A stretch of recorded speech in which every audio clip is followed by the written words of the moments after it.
So Halo Infinite's gameplay trailer was released a week, probably 2 weeks ago now, and it revealed quite a few things about the game. And it was also received with some mixed, overall pretty positive reactions. Obviously there are certain things people didn't like the graphics. Personally, I reckon the lighting simply just looks bad, because when Master Chief first walked out with the AR, my first words was, "What's up with the AR?" because it did look flat and boring. But that's not what we're here to talk about. Today, I just want to talk about why I think that chances are Halo Infinite is either going to be delayed or going to be coming out in an incomplete or unfinished state. So let's get into it.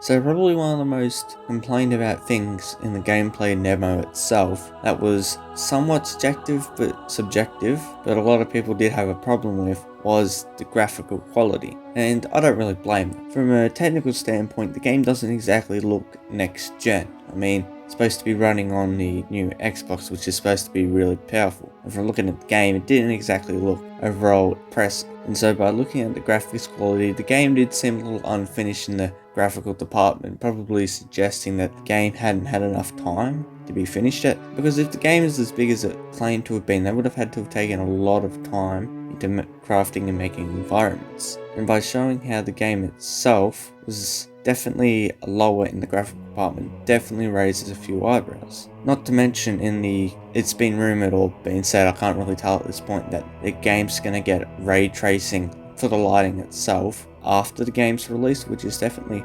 questionable. Like, why can't they do it before the game releases so that the game looks at its best quality before it launches, rather than having to update it after the fact to make the game look better? Because obviously that doesn't make much sense. You want the game to launch in its best quality, but I'm guessing maybe they're running behind schedule and so they can't get this ray tracing added to the game before it launches. Another problem was with the trailer itself. So we got 8 minutes of a gameplay demo, which probably 2 minutes of it was probably just cutscenes. But then afterwards we got a gameplay trailer, which was basically a trailer for the game or the gameplay itself. And here's the thing, as of current, all the information we've been shown about the game has been from that gameplay demo. I've looked through a lot of the scenes in the gameplay trailer, and from looking at it, nothing that it really shows we haven't really seen before. And the two things I can think of that it's shown was the energy sword and the battle rifle. But apart from that, all the locations and enemies that we saw in that trailer looked as if it came out of that 8-minute demo,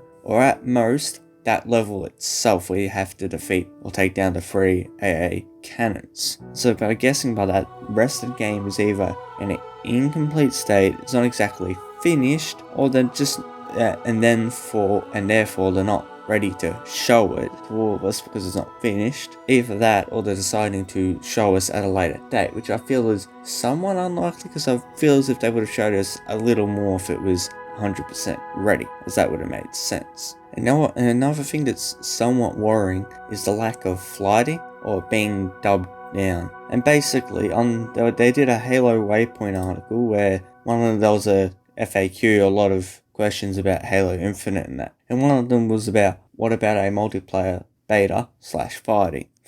And I'll read out what it says. The Xbox Games Showcase was only meant to focus on Halo Infinite's campaign. However, I can't blame you all for being curious about the multiplayer experience. As Chris Lee mentioned in his blog, which accompanied the demo last week, original plans for large-scale flighting aren't where we originally intended, in large part due to the challenges of working from home due to the COVID-19. At this time, we're honestly not sure what is going to be possible in terms of flighting, but we still hope to have an opportunity for a broader public hands-on before release. And as we've previously stated, we'll be relying on flighting, continued feedback, and community partnership well beyond launch as we grow and evolve the game. So by the sounds of that, it's like they sort of don't have enough time to do a flighting. Because think about it logically. To do a flighting, you have to give up upwards of 2 to 3 weeks to not only set one up, so multiplayer beta, we'll go off that, and then you gotta set it up, release it, then have it run for a week or two, then you gotta gather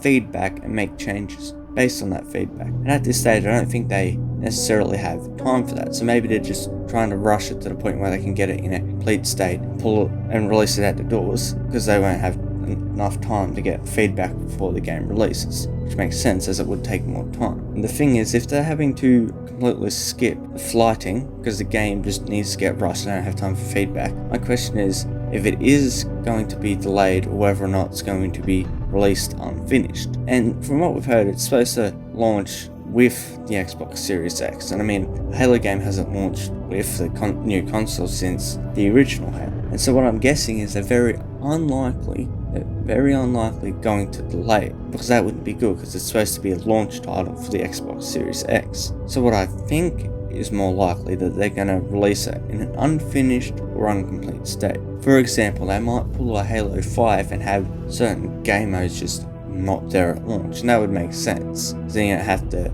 work on them, you can have people work on other stuff, and then you can update that after the game releases. Or they might just have certain features like Forge or certain multiplayer maps that aren't ready yet or in a good enough state. They might just decide to delay that and release it after the game comes out. But then, even then, that'd be somewhat problematic, because then you get another whole Halo 5 with everything not being released at launch. And I guess that's what I'm sort of afraid of, because if they do that again, it's really not going to help the game. Like, of course, it always helps to have updates to add new content once the game releases, but if you have content that was in the last game come out as an update rather than with launch, that's obviously not going to be a good thing. But if they are having to rush the game, that might become a possibility, because they talked in that article about how they had challenges working from home due to COVID-19. And remember, this game's had a 5-year work period, so the game's been worked on for about 5 years now. And this whole year was supposed to be, full on working, but now most of the people at 343 are working at home, which is obviously going to cause problems, because as far as I'm aware, this is probably going to be the last 6 months of development. So if it's releasing holiday 2020, I'm guessing we're talking upwards of 8 to 9 months, most of the 343 employees working at home, which is going to dramatically decrease performance, because they're going to struggle to work as a team and work more efficiently, because they don't have, their co-workers right next to them to communicate and talk with. And so due to that, it's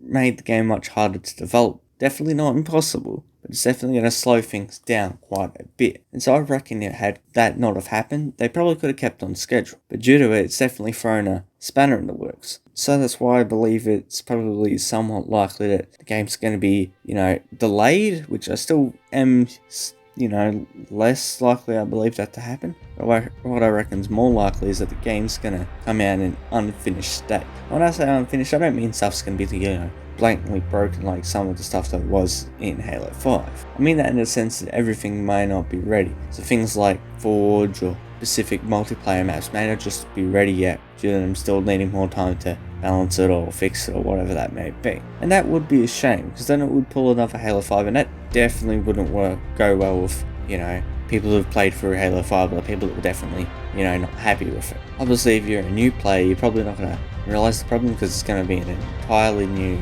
thing, and you're not going to be used to having new game modes or whatever. So obviously for new players that never played Halo before, it's going to be less of a problem, but obviously you're still going to piss off the old fan base, which is something you definitely don't want to do. If you want a new fan base, you don't want to have the current one bashing it. Anyway, I'd like to thank you for watching the video. If you want to talk about whether you think it would be late or whether or not you reckon it's going to be released in a finished state, talk about it in the comments section. So I'd be curious with whether or not I'm the only one that thinks this, because most other people think it's going fine, I guess. Some are obviously skeptical, but none of them are confident in it. I'm pretty confident in the fact they're probably not going to have it 100% complete when the game launches or in an acceptable state, which is unfortunate, because I really don't want to think. But unfortunately, the evidence that I've looked at really doesn't help, does it? So anyway, if you like the video, press the like button. Want to see more content from me, just subscribe.